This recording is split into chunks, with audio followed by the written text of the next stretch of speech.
I've had many encounters with ghosts, shadow people, and other various entities in my time. Sometimes they're scary, but nothing has ever felt like this before. When I first encountered this demonic presence in my trailer, I instantly knew, this is dangerous, this is bad. This is the worst paranormal entity I've ever experienced in my life, and I need it gone. I tried to commit suicide at the very end of November. After my hospital stay, I stayed with my mom for 2 weeks. When I got back to my trailer, that's when all this started. My suspicion is that the extremely negative energy I put out in the time leading into my actions, the action itself essentially invited the demon inside. It has not followed me to my mom's. I've been scared here, but mostly scared of encountering the presence, not necessarily experiencing it from here. I stopped by my trailer today, and it was instantly clear that there is some disturbing presence in there still. I theorize it is confined to my trailer, and cannot or does not want to follow me elsewhere. I'm moving back into my trailer tomorrow morning, and I am very nervous. I have some witchy friends that I have confided in who are going to help me with the following plan. Salt every entrance, windows in the door. Open windows and sage the interior of the trailer. Draw multiple witch's knot and hang above every windows and door. On Friday, today is Wednesday, I move home Thursday. My friends will come stay the night, and we will create a witch's bottle and place it in the appropriate place on the property. For comfort, I will be leaving all lights on throughout each night. This has not helped with expelling the presence whatsoever, but it makes me feel a lot more comfortable. If anything gets overwhelming, I have a key to my friend's house and can come stay the night at any time, but I want my house back. I don't want to keep running. Does anybody have anything else I can possibly do? I am particularly afraid of the period of time between moving back home and when my friends can come over to perform the witch's bottle. I know the demonic presence feeds on fear, and I try to control myself the best I can, but the bottom line is this is the most terrifying paranormal experience I've ever endured, and it's hard not to be scared. I feel unsafe, literally, physically unsafe, but I want my freaking home back. Any additional things I can do are welcome. I will do anything and everything to get rid of this, and if everything I do is not enough, I'll know it's time to bring in the big guns, whatever that ends up being. A priest, I don't know, anything. Thanks everyone. Please wish me well. Edit. I've been asked a few times to share what's been going on, so here's the short version. Before I encountered the spirit, I noticed a foul smell when I got home. This was after the hospital visit and staying with my mom. That smell up and left until I tried to go stay with my mom again, only got worse and worse and worse. The smell was of rotting flesh. I spent endless days trying to locate and solve the problem, emptying and disinfecting septic tanks, searching for carcasses, replacing my propane gas leak detectors and carbon monoxide detectors. The list goes on and on. I started off with what I thought was just a spirit, and it could very well still be that spirit causing these problems and not a quote-unquote demon. But I had just gotten home and laid down in bed. I felt someone patting my head, like very physically. I've known many spirits and was not scared, though it's been a while since I've encountered one. Next, something a little smaller than a tennis ball hit me square in the throat. It sort of hurt and startled me. At that point I stated, "You are welcome here, but you need to be nice to me." And this was around 4:30 p.m. on 12/22/2020. The spirit was pretty friendly after that. She spoke and sang to me, sometimes within my skull, and other times speaking externally, as if she were another person in the room. Not quite as solid and as clear as another person, but something close to it. She remained friendly. She showed me a vision at one point that struck me as odd. Somebody pulling a stiff, black, dead cat out of the drawer. When I went to inspect the cat, it reached out a paw and dug its claws into my forehead. I strongly believe this spirit was here to help me. In short, her whole thing was to be in the present moment and be more mindful. I welcomed her presence. She actually told me her name, Thankyou. In a roundabout way, she asked me to leave her a physical offering, and I started to get suspicious. I ended up online, and through some reading realized that she might be being nice to me in order for me to fully invite her in. I then decided against the offering. At this point, she grew very violent and angry. She was throwing things around. Now, not in the physical world, this is hard to explain. I could see things being thrown in my mind, but the noises it made crashing against the wall and etc. were very audible, as if they were happening in real time in our real world, and I grew very, very scared. I ended up on a Hinduism subreddit seeking help. A mantra meant to ward off evil spirits was recommended. I linked to a YouTube video where this mantra was chanted repeatedly for 3 hours. Turned it on. Everything initially grew much worse. I was petrified, but eventually it faded into nothing and it stopped. Fell asleep not long after, but I woke up about an hour later and the chanting video had ended. At this point when I awoke, words can't even do this justice. I was just overwhelmed, absolutely, completely enveloped with an evil presence. I grew up in a Christian home, though I'm no longer religious, and can only describe this presence as demonic.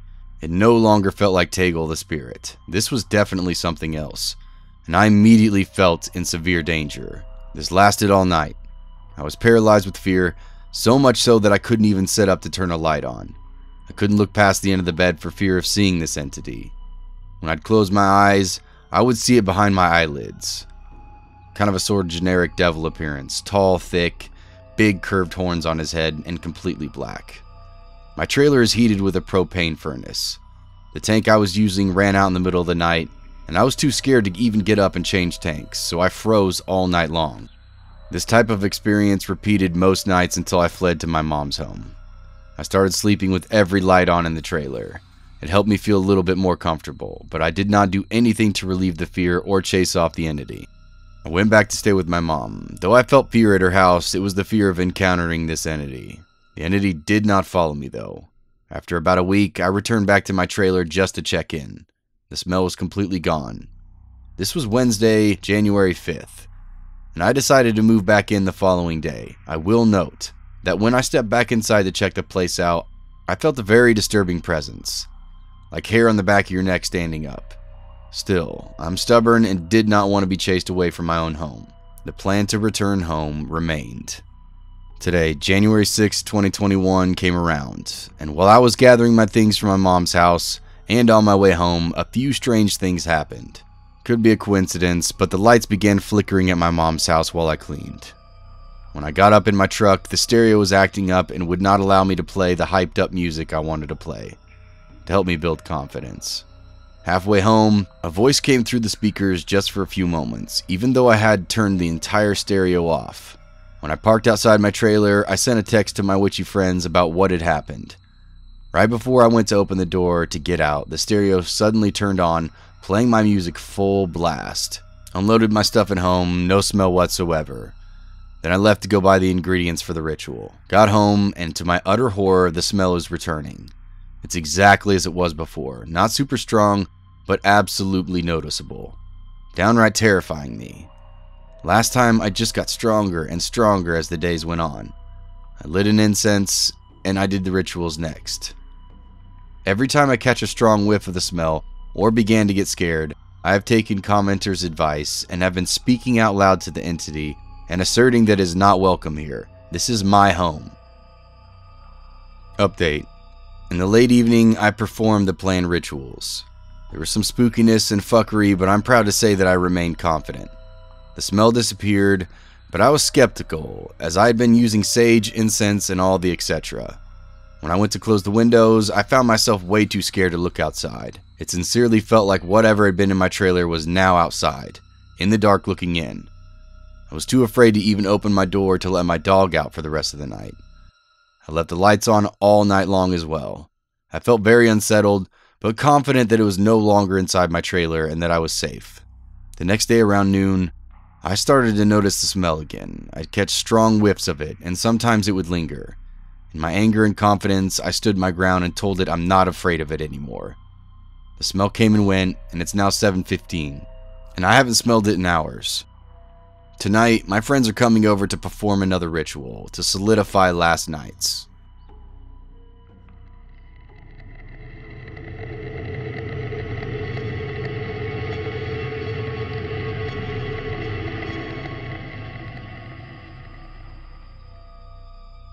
Shortly before coming pregnant with my second child in 2008, we moved into a 100-year-old mansion that had been renovated into separate apartments.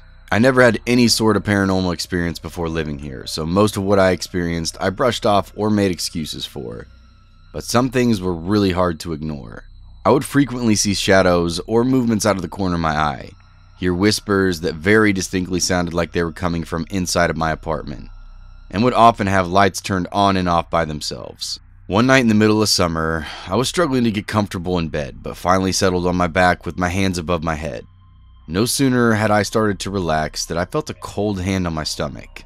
It took me a moment to realize that the hand was coming from the wrong direction. It was as if someone was standing beside my bed and had their hand on my stomach. I immediately sat up and looked around, but no one was there, other than my ex, who was facing the opposite direction. I told him what had happened, and he told me it was probably the baby kicking and I was mistaken. What I felt was definitely not that.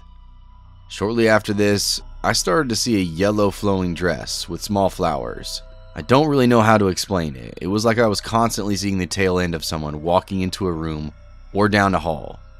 I never got to see the whole person, just the back of the flowing dress. Every time I saw it, I didn't feel scary but peaceful. After the birth of my second child, we moved into a bigger apartment across the hall in the same house.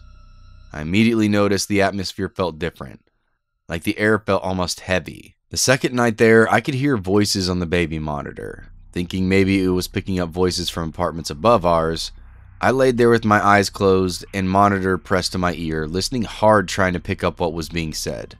Suddenly, I could hear a door in my son's room slowly creak open, on the monitor. I stopped breathing, trying to listen closely, thinking I was going to hear my son's tiny voice or some small footsteps.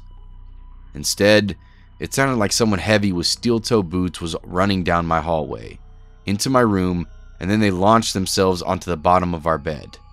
The whole bed shook. I felt paralyzed.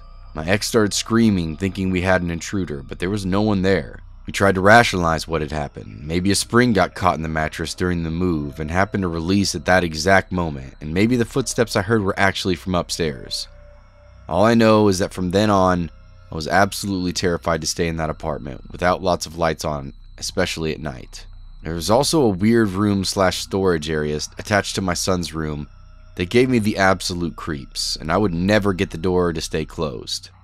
I put a hook and an eye lock at the top of the door, and almost every day I would go in, and the lock would be off and the door would be open. We never used that room, and my son was only 3 at the time. Finding the door open always gave me anxiety. Like that feeling you get right before something bad happens. Which is such a weird thing to say about a random empty room, but it's true. Not 1 second from the time I moved into that apartment until I moved out a few months later did I ever feel comfortable. I always felt like I was being watched. After moving out, I met multiple people that lived in that house, and every single one talked about all the weird, unexplainable things that happened while they lived there. This is the only place I've ever lived that I've had weird, creepy, and/or unexplainable experiences.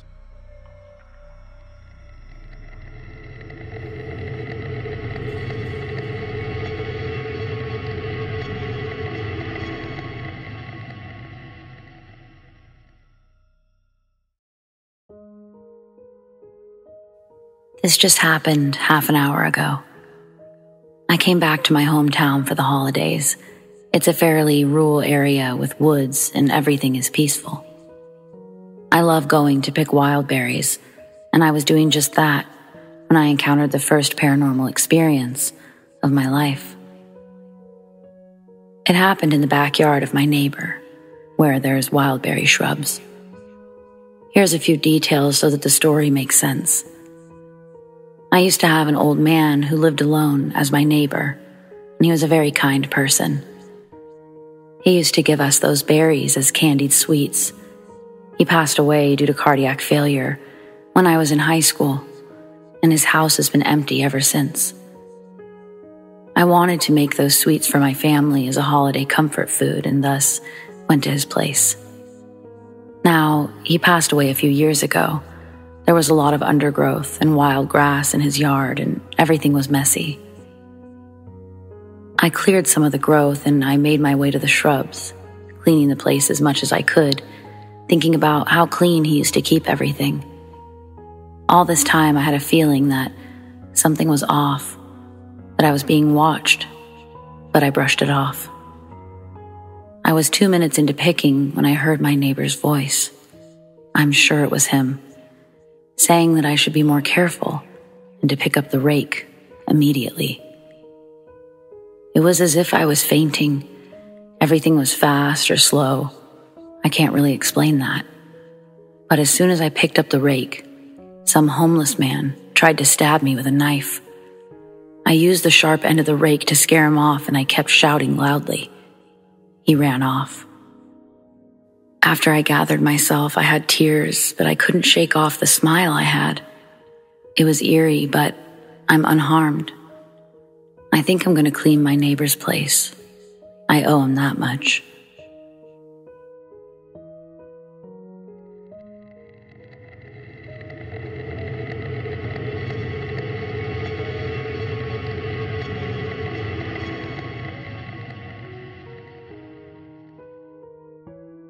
When I was younger, I had an imaginary friend.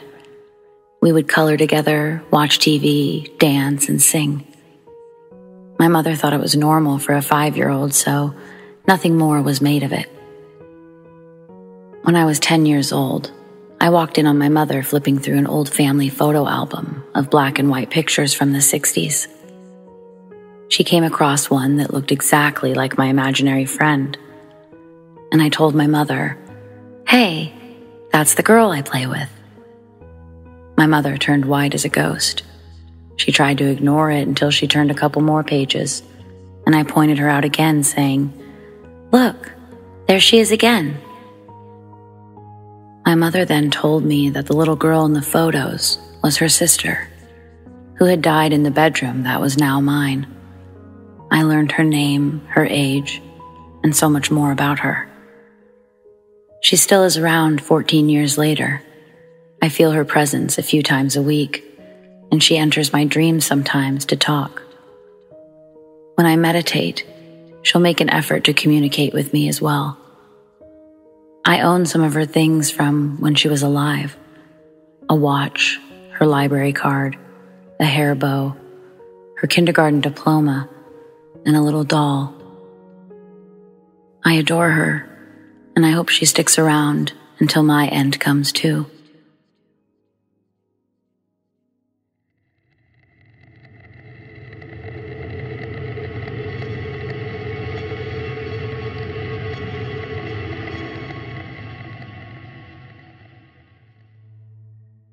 Rational believer here. I believe in the supernatural, yeah, but I don't think everything that goes bump in the night is an actual ghost. Things are getting a little too surreal, even for my head. I live in a small 2-bedroom house. It's cozy but comfortable. I've lived here for about 2 years. Things started off harmless enough. Doors were always being closed that were left open, creaks in the house. Random things that seemed to be moved. Nothing like that would be drawing immediate fear. My girlfriend said that she felt like she had eyes on her when I was at work, and claimed that she would constantly be seeing something moving towards the back of the house. All doubt sort of got erased one day when we walked in the house and the back room door slammed shut. I thought we might have an intruder, so I loaded up my pistol and went in, but there was nothing there. Finally, we just decided to have the house blessed. Well, that didn't help. My girlfriend left to take care of her dad, and I was the one who had to endure the house. I started experiencing weird things, like my laundry being thrown around, and once I found my boots sitting on the kitchen counter. The house is double windowed because the old lady who owned it before me was really paranoid, so it's nearly impossible to break in. It's doable, but unlikely. To me, I noticed things were getting increasingly weird when I closed the door that leads from the living room to the kitchen. Anytime it was closed, something from the other side would try and open it. I thought it was just airflow until I started noticing that the knob was twisting. It was the equivalent of a toddler trying to open the door, but it would try in increments of 3. 2 light pulls, then 1 hard yank. That's when I figured I was dealing with a haunting. Likely there was unofficially no more doubt. One night after working a 16-hour day, the door started pulling aggressively. I was already in a funky mood, so I got up and stormed into the kitchen, where I started screaming at whatever the hell is in this house. I was so damn frustrated that I said, "If you want to freaking go, we'll go." As I walked back into the living room, a jar of sugar flew off the counter and hit my stove, which was only about a foot to the left of me. I was scared, but I stayed in the house. Next came issues while I was asleep. I would wake up about 10 to 3 in the morning, where I would get the impression that somebody was standing behind the door of the kitchen. I would freeze from being so scared. One night while I was asleep, I actually heard footsteps running towards me, and when I woke up, the door to the kitchen was wide open. This would be the first time that the door was actually successfully opened. I also have a small death statue of the sirens from Greek mythology. While home one night, I heard a thud in the back room and found that the statue had been decapitated. The base of the figure was still on my desk, but the head was on the ground. Also, while in that same room, I was checking something on my computer and had something slam behind me into the wall. It sounded like somebody had taken their palm and just hit it really hard. I was almost numb to it at this point. The last encounter I had, maybe 5 days ago, was when I got called to work about 3:30 in the morning. I was pulling out of my driveway when I saw something walk by the window. When I did a double take, I saw what looked like a shadowy figure staring back at me. I get chills even typing this out. I plan on moving due to work, but I want this settled. I don't want to pass this on to the next group of folks that roll into that house. I really don't know what to do. I know it wouldn't be my problem, but the last thing I want is for a family to move in and have to deal with this. Any thoughts? Edit. I was able to get in contact with the medium in a nearby city, but I kicked him out of the house. He was delusional. I won't get into him much here, it was just a waste of time. I did, however, find the previous owner's granddaughter, who I wasn't even aware existed. She agreed to a phone conversation where she told me some things that may add to some form of an answer. She mentioned that when her great-grandmother lived in that house, her mother hired a nanny who stayed in from what is now my home office, which is where we saw the door slamming. Not sure if that's an actual connection. But I found out her name was Ms. Alice. She was someone who claimed to be a devout Catholic, but in actuality was a voodoo practitioner by night.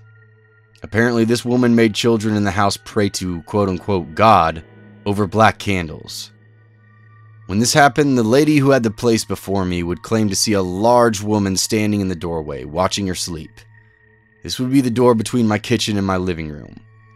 A few other things were mentioned, such as them hearing scratches along the side of the house, seeing big spiders crawling around the beds that weren't really there, and seeing someone's face peering through the windows. Some of this is somewhat rational, but I can also see how it's applicable. This is just the most recent info I've had.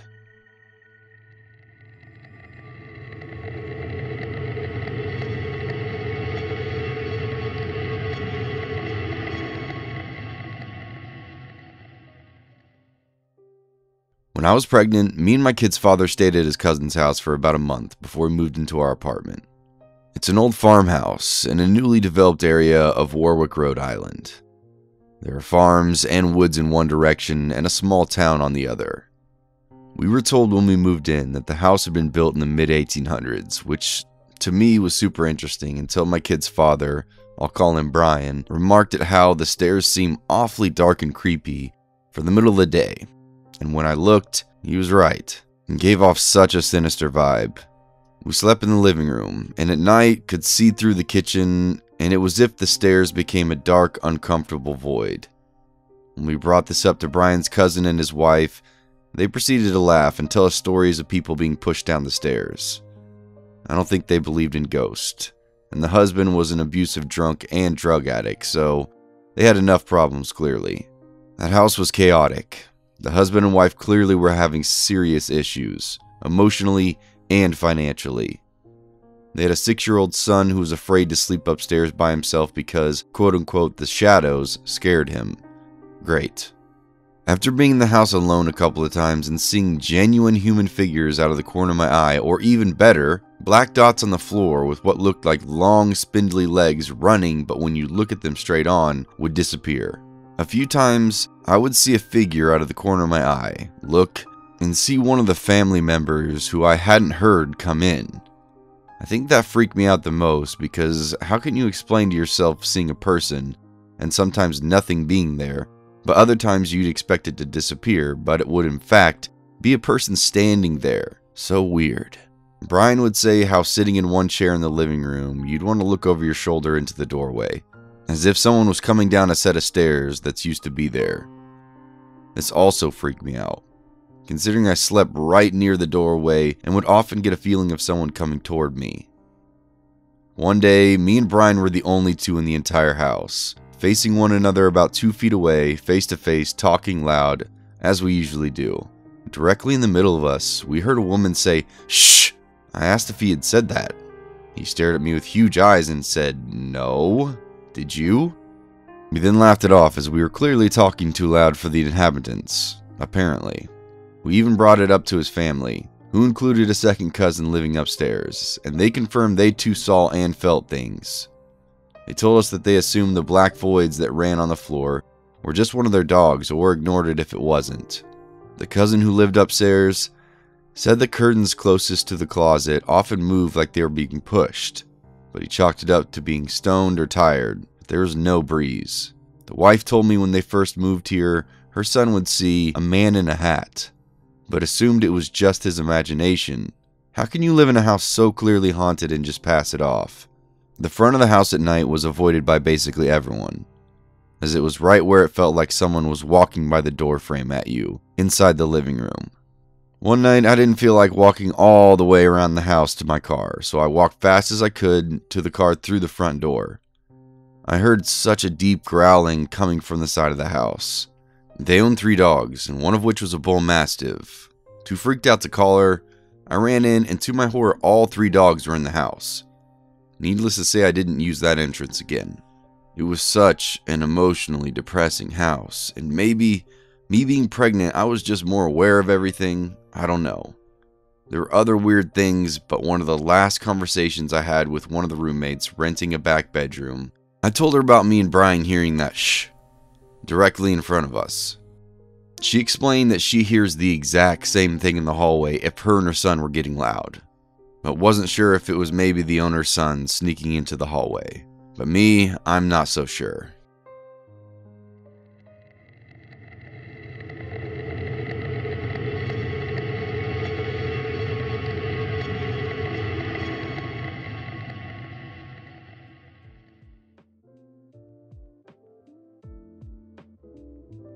Hey everyone, thanks for listening if you've stuck around to this point. I hope you enjoyed this episode.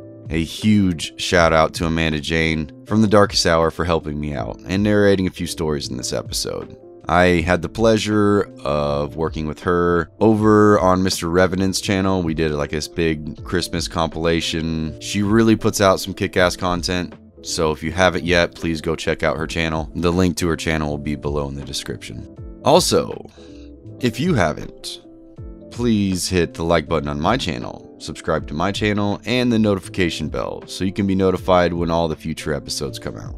I'm thinking the next episode should be released in a few days. I'm caught between either gas station horror stories or maybe some Let's Not Meet stories. I really like those. It's kind of my bread and butter, and it's apparent that you guys do too.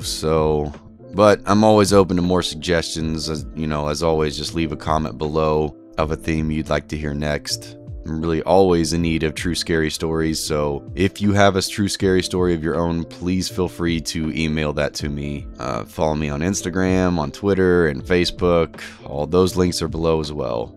I'm in the works of a few more collaborations with a couple other narrators, and I'm going to be featured on their channels here soon. Not going to name any names, but if you listen to Bad Vibes, Papa Scare, J Nightmare, Somber Reads, and Mr. Revenant, you might hear a little B&B on their channels here in the near future. I can't thank you all enough for the support. It really means a lot to me. I can't emphasize that enough. I'll see you guys in the next one. Cheers.